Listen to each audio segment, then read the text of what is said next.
So we've watched a lot of stuff about, Iran, the Gulf states, the latest deal that is supposedly on the table. Another reason that this deal may actually be real, though, is potentially because of this upcoming summit with Beijing as well. That's a reason to like hold out hope, because if Trump has to delay this upcoming meeting with Beijing, that I can't remember exactly when it is. I think it's in like a week or something. Again, like if he has to delay it again because he's still bogged down in this war that he can't extricate himself, like that is incredibly embarrassing. It's already embarrassing when he did it one time. It would be incredibly embarrassing for him to do it again. And if he did go to this meeting with Beijing with the war going on, then that's all that they would talk about the entire time. And America would be at an incredibly weak bargaining position. So that's like one reason to have hope that maybe he will actually, accede to the Iranian demands and just get the hell out of there. But anyway, I might be getting a little ahead of myself. So we're going to look at, we're going to watch this video from France 24 now. This is about China. So I don't know if this is exactly related to the upcoming deal or like the upcoming meeting, but the title is China's Key Priorities: Open Hormuz, Get Oil Flowing, Avoid Getting Dragged into Conflicts. So let's see what this is all about. And now speaking of the Iranian foreign minister himself, Abbas Araghchi, he is currently in Beijing. This as China is looking to play a larger role in Middle East peacemaking. He sat down with his Chinese counterpart, Abila. Okay, so this isn't about America going to Beijing in a month. This is about Araghchi, the foreign minister of Iran, is meeting with China. Okay, interesting. Sat down with his Chinese counterpart, Abila, earlier on today, who called for a comprehensive ceasefire and for Iran to reopen the Strait of Hormuz. Here's a little then from Wang Yi. This conflict has already lasted more than 2 months. It has not only caused serious losses to the Iranian people, but also had a severe impact on regional and global peace. China is deeply distressed by this. We believe that a comprehensive ceasefire is urgently needed, that a resumption of hostilities is unacceptable, and that it is particularly important to remain committed to dialogue and negotiations. Well, I'm pleased to welcome to the programme now Professor Astrid Norden, who is an expert on Chinese international relations at King's College London, and she joins us on the programme live now from Taipei. Hello to you, and thanks for speaking to us here on France 24. Thank you. First of all, look. Also, it seems like Araghchi is he's on like an offensive right now, a full court offensive. He's going to Russia, he's going to China.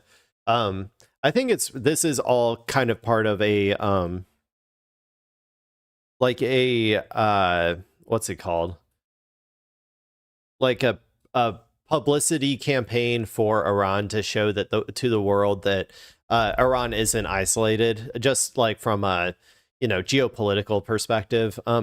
I mean, it's probably useful, but I think to some extent, most people, even including Western countries, while the leadership of Western countries won't ever are very reluctant to take Iran's side in the conflict or whatever. At the very least, I think that this war is incredibly unpopular all over the world, right? So I don't think Iran really is alone when it comes to actual the people of the world, but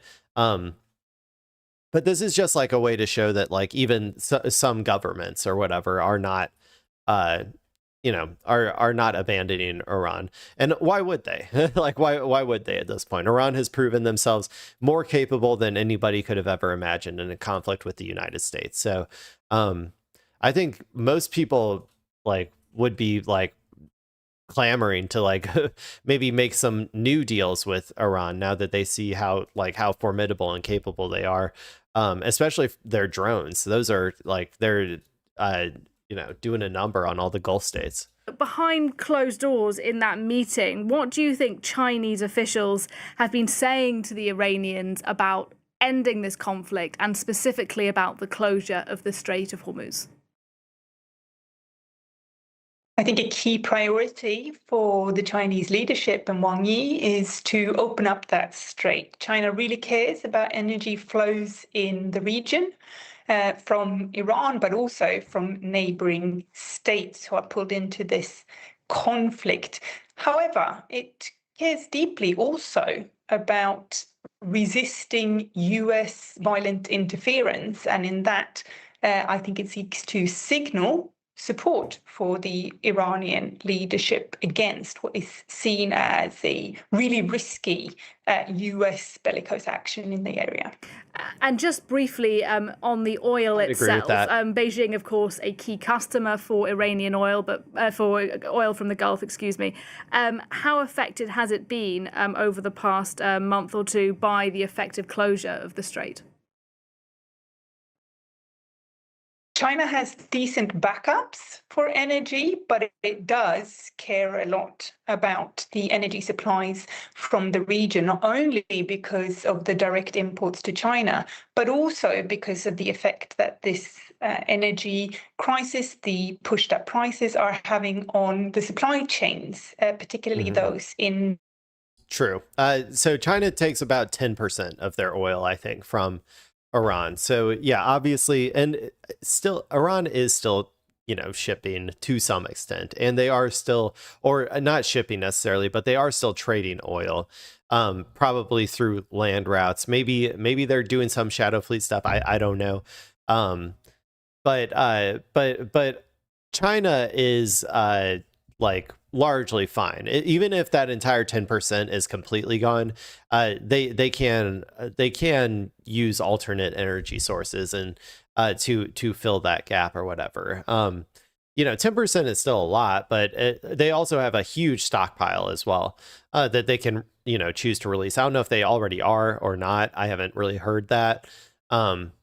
But yeah, but the rest of the stuff that she's talking about, like the actual inflation that is going to be caused, like global inflation that is going to be caused from this, will still impact China. And in general, China just always wants stability, man. That's why they are so willing to like even allow America to get away with a lot of stuff when they have like huge cards that they could play, like dumping their bonds and stuff. They would much rather like allow, like still have America be relatively strong. And doing like all the American empire stuff, as long as it means that they can still keep trading like the way that they want to. China might have to play their part in getting America to do that, but I don't know though. Neighboring countries in East and Southeast Asia. So Beijing has a big, strong interest in getting that oil flowing out of the region, but again, not at any price. Okay, so if we zoom out a little bit then, how close or not would you say the relationship is at the moment between the government of President Xi Jinping of China and this Iranian regime? I think the principal thing that Beijing wants is a stable regime in the region, and it sees the current Iranian leadership as the best bet for having that.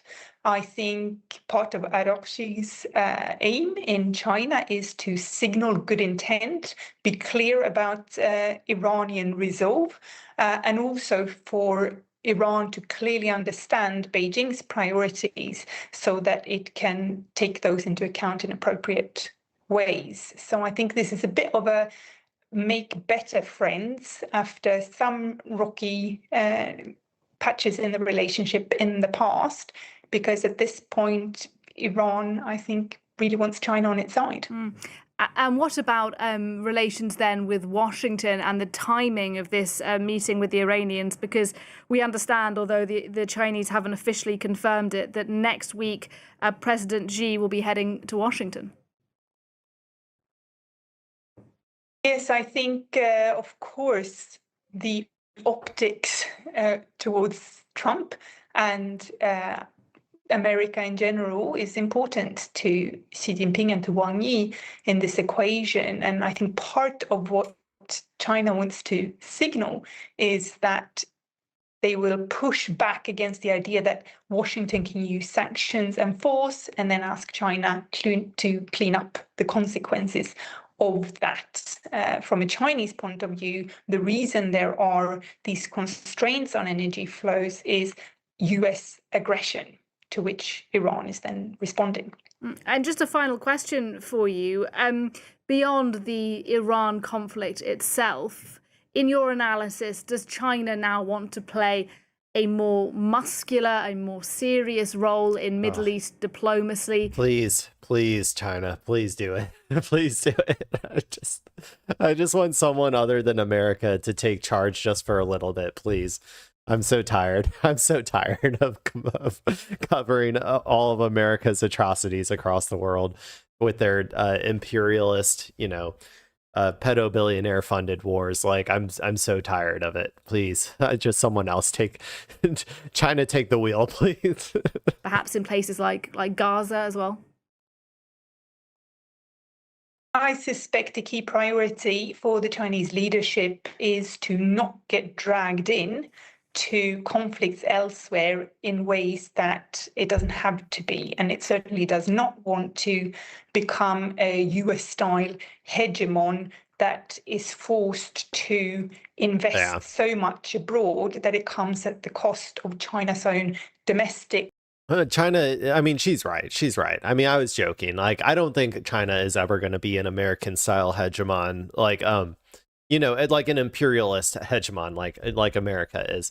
In fact, I'm very frustrated with China's lack of will to engage in any sort of actual geopolitical strategy, like for a moral cause or whatever, right? Like they're so content with the current situation, with America being bogged down in all of its world policing, while they just continue to trade max and get incredibly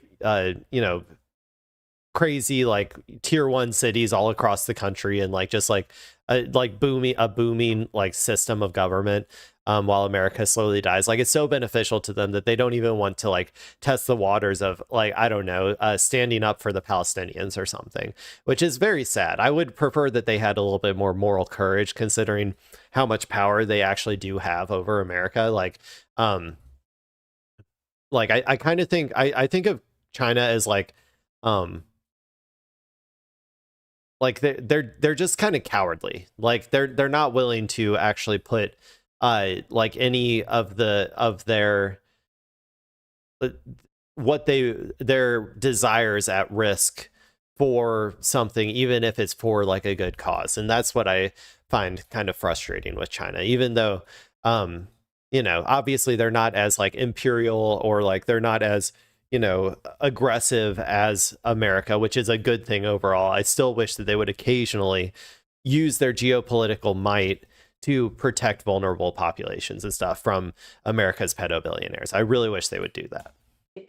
Development, social and economic, and well, who do we got? Wants to resist anything that can become a challenge to what Buster. The leadership considers its own core interests at home. All right, great to get your analysis. Thank you so much, Astrid Norden, talking to us there. I think Peeve is spiritually Chinese. What do you think, people? He's like, let go of me. Okay, so that's that, people. That was China's key priorities. In general, this person was really a really good analyst. Whoever this Astrid Norden. I was a little worried when they said that she was based out of Taiwan, because sometimes there's some unhinged people in Taiwan. So I was pretty surprised at how how accurate her analysis was.